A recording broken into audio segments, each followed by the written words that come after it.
Tatlo ang dahilan o isyong nakikita ng Mike Abe Opinions Channel kung bakit iniingayan ng mga politiko at identify sa Duterte Group ang budget ng taong ito 2025. Okay?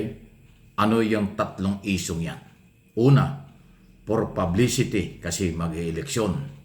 Kandidato yung mga petitioner before Supreme Court. Pangalawa, para ilihis ang issue kasi napakainit ng usapin tungkol sa ICC. Matapos aminin na ng Malacanang na sila'y makikipag-coordinate na sa ICC kaugnay sa mga extrajudicial killing na kinasasangkutan ni Duterte at ng kanyang nakaraang gobyerno. Pangatlo, ito yung medyo malala, posible na kanilang ginagamit ang isyong ito para magalit ang taong bayan. Gusto nilang idiin sa mamamayang Pilipino na merong korupsyon ang gobyernong ito. May masamang plano ang gobyernong ito sa budget ng 2025. Yan ang gustong palabasin. Magalit ang taong bayan sa administrasyon. Pero hindi nila alam, kakaunti yung mga taong hindi nakakaintindi ng budget. Ang mga professional, politiko, business group, at mga civil society, marginalized sector, alam nila kung gaano kahalaga yung budget. At alam nila na hindi yan pipirmahan kung may problema o illegal. Pinirmahan yan after ng pagsusuri ng Kongreso at ng Senado at ng mga economic manager ng Executive Department bago pinirmahan ang General Appropriation Act. So yung tatlong yon ang nakikita ko po na maaaring dahilan. Alam niyo kung bakit? Kasi yung pong kanilang pinagbabasihan ng kampo ni Duterte, draft lang yun eh. Hindi naman batas yung BICAM report at hindi naman yun ang pinirmahan ng Pangulo. Hindi maiiwasan siguro yung mga blanco-blankong yan kasi BICAM report, yan ay subject for approval pa mismo. Yan po yan sa plenaryo. Bago dalhin sa Malacanang, bago imprenta yung libro, bago pirmahan ng Pangulo. Dahil yung pinipirmahan ng Pangulo, libro na po yan eh. Magiging batas yan eh. So yung tatlong yon, ulitin ko ha, for publicity ng mga politiko. Dahil mag-i-eleksyon sa Mayo, kandidato kasi sila eh. Pangalawa, para ilihis ang totoong isyo na mainit na usapin ng ICC. Dahil nag-iba na ang statement ng Malacanang. Dati ayaw sa ICC, ngayon makikipag-ugnayan na sa mga limitasyon ng mga bagay. At higit sa lahat yung sinabi na kapag may warrant of arrest ang Interpol, susuportahan at ipapatupad ng gobyernong Pilipinas against doon sa mga may kaso sa International Criminal Court. At yung ang pangatlo ay para galitin ang taong bayan na palabasin na mayroong korupsyon. Pero yung usapin niya na sa Supreme Court na, kaya hindi ko na tatalakayin pa ang ibang merito ng petisyon na yan ng isyong yan. Yun po ang aking nakikita sa kasalukuyan. Kayo, anong inyong tingin yan? Naniniwala din ba kayo? Naiisip ba nyo yan? Kasi aralin natin. Wala naman ako nakikitang ibang dahilan eh. Na malalim na dahilan. Para kanilang sirain ng gobyerno, sirain ng Pangulo, sirain ng pamahalaan, at kanilang sabihing invalid. Just imagine, ang tingin nila invalid, illegal yung budget. Wow! Ay yung budget, kahit sa ang gobyerno sa buong mundo, mahalaga ang budget. Kahit ang malaking mga bansa sa buong mundo, pag walang budget, hindi makakagalaw. Babagsak ang ekonomiya at seguridad ng kanilang bansa. Tayo ganun din. Lalo na tayo underdeveloped.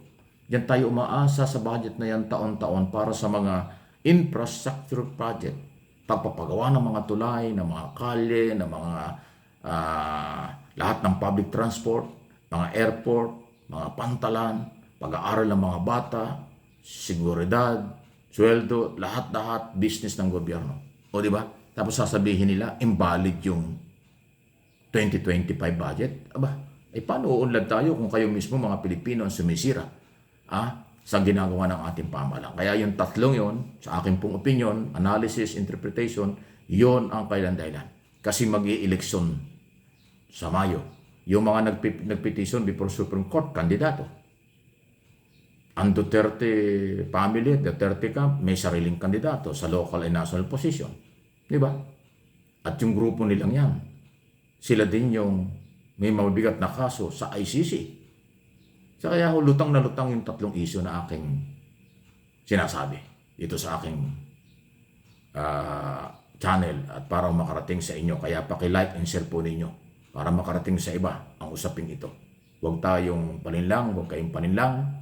Tayo magmalasakit, manindigan at suportahan natin ang ginagawa ng gobyerno under President Marcos kasi tama naman ang ginagawa. Sinisira lang kasi merong personal and political interest ang mga naninira. Ganon ang sitwasyon. So, lalo pang iinit ang marami pang, hindi ko alam kung anong issue pa kailan dadalhin. Before election, meron pa silang bubuhayin ibang issue para pagtakpan ulit ito. Lagi naman yan ang pinagtatakpan nila Yung malaking kanilang problema sa paglabag sa karapatang pantao, extrajudicial killing, kasi non-bailable po yung kasong yan. Dito at sa abroad, sa ICC. Kasi crime against humanity. Wala pong bail yan, pansamantalang paglaya. Makukulong talaga habang tinataraya. Kaya ayaw na ayaw nilang mangyari ito at lumutang yan. Yun ang layo na nila. Kahit dito, kung may nagpailang kaso at nakakarating sa korte ito, non-bailable din po ang human rights violation, extrajudicial killing, crime against humanity. Ganun pong patindi yan. Kaya nga si Gerald Bato de la Rosa talagang nagagalit na at wala siyang pupuntahan kandidato siya, tagilid pa yung kanyang pagkandidato kasi nasa number 12 to 15 yata. Pababa ng pababa sa survey. Tapos may ganito pang issue. Di ba? Alam na natin. Wala ho talaga. Ang lahat ng pagkakamali, kasalanan, pang-abuso sa kapwa. Nasa kapangyarihan man kayo, wala. Darating ang araw, babalik yan. Darating ang araw, sisingilin kayo. Yan ang nga nangyayari ngayon. Nagpasasa sila nung kailang mga kapanahunan ng 6 na taon. Akala nila ang lahat ng kailang ginagawa ay tama. Akala nila lahat ng ginagawa nila ay makakabuti. Sa kanila lang yon. Pero pagkatapos ng term kasi wala ng immunity, eto na ngayon. Buhay ang complainant, buhay ang mga issue. Kaya inuusig na sila, hinahabol na sila. Kaya maging aral ito sa lahat ng mga pupunta na sa gobyerno. Papasok sa pamahalaan. Mananagot kayo sa taong bayan kapag kayo nagkamali. Hindi pwedeng pagtakpan ang nakaraan. Lalo't higit taong bayan ang complainant.